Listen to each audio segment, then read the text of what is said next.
Finance కంపెనీల వేధింపులు భరించలేక మృతి చెందిన చిన్నమస్తానయ్య కుటుంబ సభ్యులను బుచ్చిరెడ్డిపాలెం మండల సిపిఎం నాయకులు పరామర్శించారు.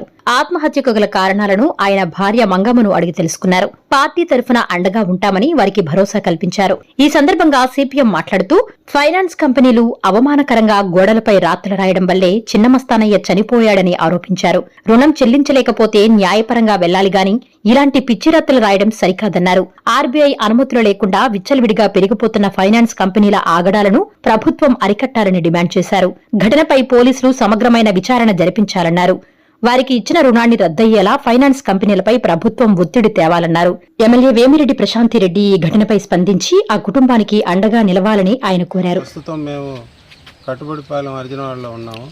అర్జునవాడలో ఉన్నటువంటి చిన్నమస్తానయ్య కుటుంబం ఈరోజు ఆర్థిక కష్టాల్లోనయ్యి ప్రాణాలు పోగొట్టుకునే పరిస్థితి వచ్చింది. ఈ పరిస్థితి కారణం ప్రైవేటు బ్యాంకులు దోపిడీ అని మేము అనుకుంటున్నాము. ఈ రకంగా జరిగిన ఈ బ్యాంకు విచక్షణారహితంగా గోడల మీద రాతలు రాసి అవమానకరమైన పరిస్థితులు ఉన్నందువల్ల మస్తానయ్య చనిపోయాడు అనేది మేము భావిస్తున్నాము. దీని మీద సిబిఐ బ్యాంకు ఆధారాలు కానీ ఎస్బీఐ ఎంక్వైరీలు కానీ లేదు వాళ్ళ ఆమోదం కానీ లేకుండానే ఈ బ్యాంకులు ప్రభుత్వం ఆమోదం లేకుండా ఈ విధంగా విచక్షణారహితంగా జరిగే ఈ చర్యని ప్రభుత్వం అడ్డుకోవాలనేది మేము అడుగుతున్నాము.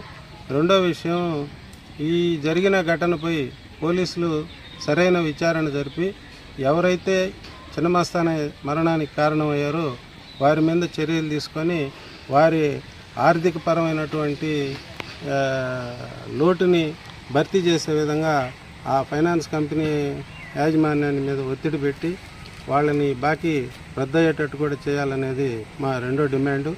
మూడోది, స్థానికంగా ఉన్నటువంటి ఎమ్మెల్యే ప్రశాంత్ రెడ్డి గారు కూడా ఈ విషయంలో జోక్యం పెట్టుకొని ఈ నియోజకవర్గంలో జరిగేటటువంటి ఇట్లాంటి దుర్మార్గమైన చర్యలపైన చట్టపరమైన చర్యలు తీసుకోవాలని కోరుస్తూ తగిన ఆర్థిక సహాయం కూడా ఈ కుటుంబానికి, చిన్నమస్తానయ్య కుటుంబానికి, వారి సత్యమణికి అందజేయాలనేది. ముఖ్యంగా వారికి 3 పిల్లలు ఇప్పుడిప్పుడే చదువుకొని పైకి ఎదిగే స్థితిలో వాళ్ళ నాన్న మరణించడం అనేది ఆ పిల్లలకి చాలా కష్టతరమైనటువంటి పని. ఈ విషయంలో స్థానిక ఎమ్మెల్యే జోక్యం పెట్టుకుంటారని మేము ఆశిస్తూ ఈ ఘటన జరిగినటువంటి ఇంట్లో మేము వారందరికీ కూడా సంతాపాన్ని, సానుభూతిని తెలియజేస్తున్నాం. ఈ విషయం మా పార్టీగా మేము ఎంత దూరం అయినా నిలబడి గట్టిగా వాళ్ళకి అండగా ఉంటామని తెలియజేస్తాం.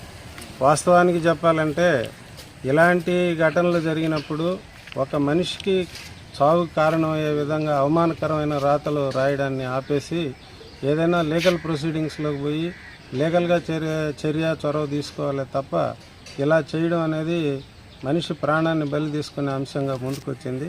కాబట్టి ఇట్లాంటి విషయాల్లో కూడా పోలీసు వారు కానీ ఆ కంపెనీ వారు కానీ ఇంకా మీదటి జాగ్రత్తగా ఉండాలని, ఉండని పక్షంలో మేము ప్రజల్లోకి పోయి ప్రభుత్వాన్ని నిలదీయాల్సి వస్తుందని తెలియజేస్తాం.